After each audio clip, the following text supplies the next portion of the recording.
Hello, today we are going to be learning about quantifiers and quantified statements, and after this concept we will be solving exercise 1.5. So let's start with quantifiers. अब quantifiers क्या होते हैं? Quantifiers actually कुछ ऐसी चीज होती है जो स्टेटमेंट में कुछ क्वांटिटी देती है. तो हम देखेंगे कि कैसे क्वांटिटी देते हैं, कुछ नंबर देते हैं ये लोग कैसे. So there are two types of quantifiers. First one is called as universal quantifier. Universal quantifier को हम इस symbol से denote करते हैं and it is read as for all. So let me use it in an example so that you understand it better. For example, for all x belonging to integers, x square is always greater than equal to 0. इसका क्या मतलब है? सारे integers के लिए, z मतलब integers का set होता है, सारे इंटीजर्स के लिए एक्स स्क्वायर, कोई भी इंटीजर का स्क्वायर हमेशा ग्रेटर देन इक्वल टू 0 होता है. ठीक है, तो instead of writing that whole statement for all integers x square is greater than equal to 0, and this is how we would use this quantifier which is called as for all, and it is the universal quantifier. मतलब ये सबके लिए बोलता है. ठीक है, so this is the first type of quantifier. Next type of quantifier is existential quantifier. Existential quantifier को हम denote करते हैं by this symbol and it means there exists. अब इसका क्या मतलब है वो हम एक एग्जाम्पल से देखते हैं. I can say there exists one x belonging to natural numbers such that x plus 5 is equal to 8. मतलब कोई तो एटलीस्ट एक नेचुरल नंबर होगा such that x plus 5 is equal to 8. ठीक है, मैं ऐसे भी लिख सकती हूँ x plus 5 is lesser than equal to 8. तो एक से ज्यादा भी हो सकता है, लेकिन कोई तो होगा, एग्जिस्ट करेगा, कुछ तो रहेगा. फर्स्ट वाले में क्या सब कुछ होना चाहिए उस सेट में और वो सब कुछ ही वो प्रॉपर्टी को सेटिस्फाई करना चाहिए. एक्सिस्टेंशियल क्वांटिफायर में एटलीस्ट एक तो होगा, कुछ तो होगा जो इस प्रॉपर्टी को सेटिस्फाई करेगा. So if you remember, x square is greater than equal to 0 and x plus 5 is lesser than equal to 8. ये actually open sentences थे in logic. लेकिन जब हम इनको quantifier लगाते हैं तब ये quantified statement बन जाता है और ये logic में एक statement होता है. Quantifiers ना actually हमें बताते हैं कि उस set में से हम कितने elements ले रहे हैं, इसलिए quantity देते हैं. ठीक है, उनको लगाने से जो ओपन सेंटेंसेस है they become statements in logic and such kind of statements are called as quantified statements. Now let us look at कौन से टाइप के क्वेश्चंस पूछे जाते हैं from this topic. First question, use quantifiers to convert each of the following open sentences defined on n that is natural numbers into a true statement. यहाँ पे हम लोग को कौन सा क्वांटिफायर लगाना चाहिए सो दैट वो ट्रू स्टेटमेंट बने. 2x plus 3 is equal to 11. अब देखो ये सोचना है क्या सभी नेचुरल नंबर्स के लिए ये ट्रू है कि सिर्फ एक या कुछ नेचुरल नंबर्स के लिए ट्रू है. अब ये तो सिर्फ कुछ ही नेचुरल नंबर्स के लिए ट्रू है. This is true only for 4 when x is equal to 4. तो जब कुछ के लिए ही है तो we use there exist x belonging to natural numbers such that 2x plus 3 is equal to 11. ऐसे करके लिखेंगे इसको. तो now it is a true statement. यहाँ पे फॉर ऑल नहीं लगा सकते बिकॉज सब नेचुरल नंबर्स के लिए this is not true. And bracket में you can write x is equal to 4 satisfies this equation. Okay, let's do the next one. X cube is lesser than 64. Now again think, क्या ये सारे natural numbers के लिए true है या ये कुछ नेचुरल नंबर्स के लिए ट्रू है. सो ऑब्वियसली अगर मैं x का वैल्यू 5 लेती हूँ तो ये तो बड़ा हो जाएगा, तो ये अगेन सिर्फ कुछ नेचुरल नंबर्स के लिए ट्रू है. therefore there exists n, so therefore there exists x belonging to n such that x cube is lesser than 64. Okay, now next, x plus 5 is lesser than 9. Again, this is not for all natural numbers, this is only for a few natural numbers. Therefore, we say that there exists x belonging to natural numbers such that x plus 5 is lesser than 9. Okay, this is not true for every natural number. जैसे कि अगर मैंने 10 लिया तो ये satisfy नहीं होता है. तो ये इन सभी में देयर एग्जिस्ट ही लग रहा है, ठीक है. So now in the second type of question we have that if A is equal to the set 1, 3, 5, 7, determine the truth value of each of the following statements. यहाँ पे there exists x belonging to A such that x square is lesser than 1 है. मतलब इसमें क्या बोल रहे हैं कि कोई तो एक तो एटलीस्ट एलिमेंट होना चाहिए A में जो ये कंडीशन को सेटिस्फाई करे that x square is lesser than 1. But is there such an element? See 1 का square is 1 which is equal to 1, lesser नहीं है. 3 का स्क्वायर 9, 25, 49 कोई भी 1 से कम नहीं है. So this is actually a false statement. ऐसा एक भी x नहीं है इन A सच दैट ये कंडीशन सेटिस्फाई होगा. You can write that as the reason that none of the elements of A satisfy the condition x square is lesser than 1. Therefore the statement is false. Okay, now next, there exists x belonging to A such that x plus 5 is lesser than equal to 10. क्या कोई एक ऐसा x exist करता है such that x plus 5 is lesser than equal to 10? ये true है. 1 के लिए ट्रू है क्योंकि 6 is lesser than equal to 10. 3 के लिए ट्रू है. 5 के लिए भी ट्रू है. So therefore this is a true statement. You can say x equal to 1, 3, 5 that belong to A satisfy this condition. Next, for all x belonging to A such that x plus 3 is lesser than 9. क्या ये true है कि सारे जो x है A में उसमें x plus 3 is lesser than 9? तो this is true for 1 because 4 is lesser than 9, 3 plus 3 6 is lesser than 9, 5 plus 3 8 is lesser than 9, 7 plus 3 is 10 which is not lesser than 9.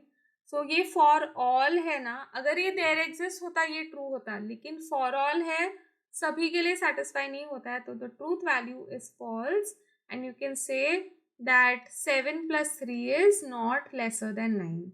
Therefore this is false. Okay, now let us solve the exercise 1.5. Use quantifiers to convert each of the following open sentences defined on natural numbers into a true statement. Exactly like the first question that we had done. हम लोग को यहाँ पे quantifiers use करके इसको true statement में बदलना है.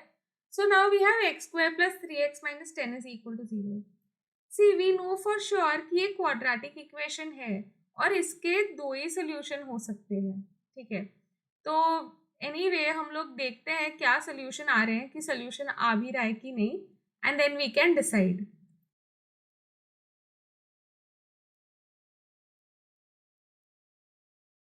So if I factorize this, then I get that x is equal to 2 and x is equal to minus 5.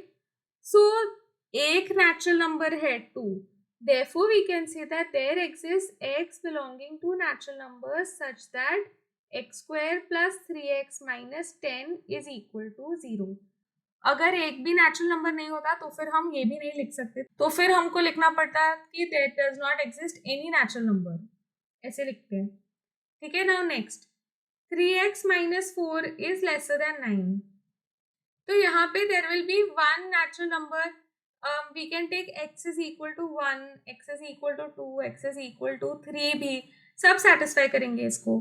सारे नहीं करेंगे लेकिन all will not do. like 10 लिया तो नहीं करेगा. So इधर सिर्फ there exists है.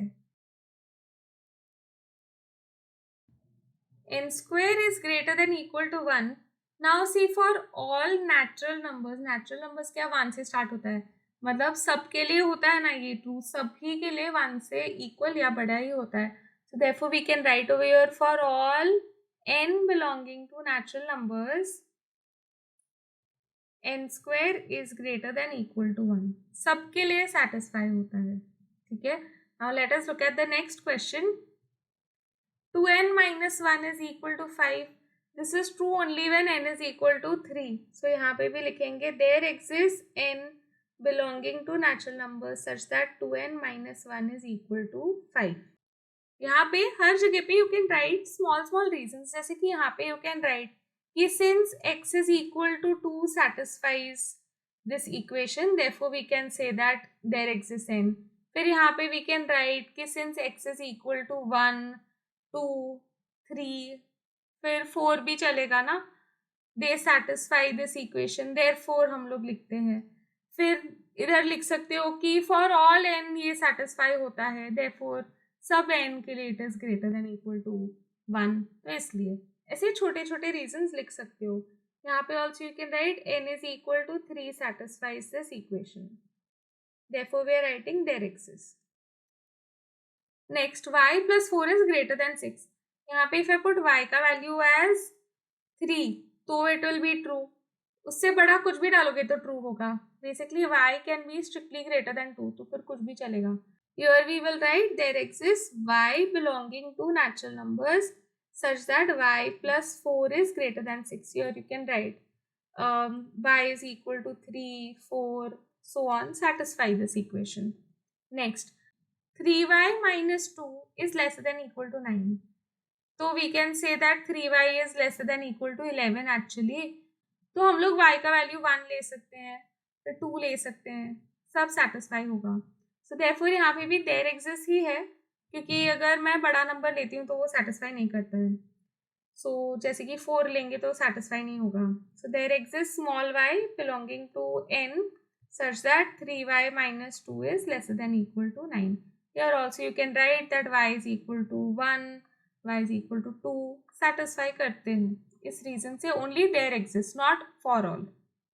Okay, now let us do the next question. If B is the set 2, 3, 5, 6, 7, determine the truth value of each of the following for all x belonging to B such that x is a prime number.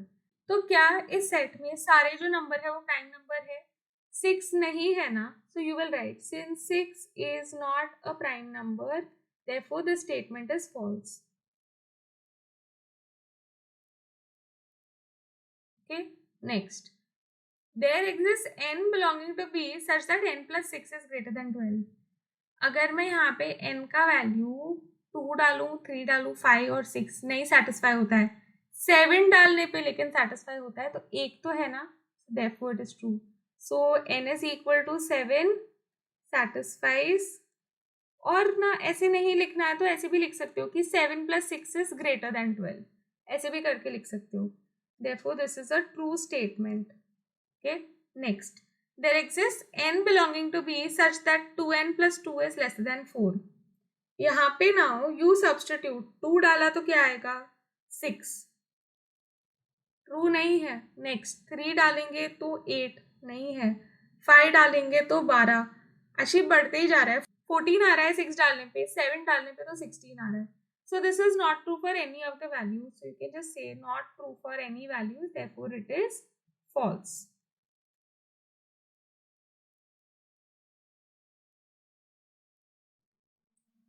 Now next subpart, for all y belonging to B, y square is negative. अभी y square negative होता है क्या कभी भी इन सब numbers का? नहीं ना, तो ये तो पक्का फॉल्स स्टेटमेंट है. You can say that for all these numbers y square is always positive. And next, for all y belonging to B such that y minus 5 belongs to n. तो क्या सब में से अगर मैं 5 सब्ट्रैक्ट करूंगी तो वो नेचुरल नंबर्स में बिलोंग करेगा? ये गलत है ना. 2 minus 5 किया तो -3 आता है, वो तो नेचुरल नंबर में है नहीं. So therefore we can say that 2 minus 5 is equal to -3, which does not belong to natural numbers. Therefore this is a false statement. There exists होता तो सही होता, क्योंकि 7 minus 5, 6 minus 5 वो सब चलेगा, लेकिन for all बोला तो फिर false है. ठीक है. So with that we have finished solving exercise 1.5. I hope you have understood everything.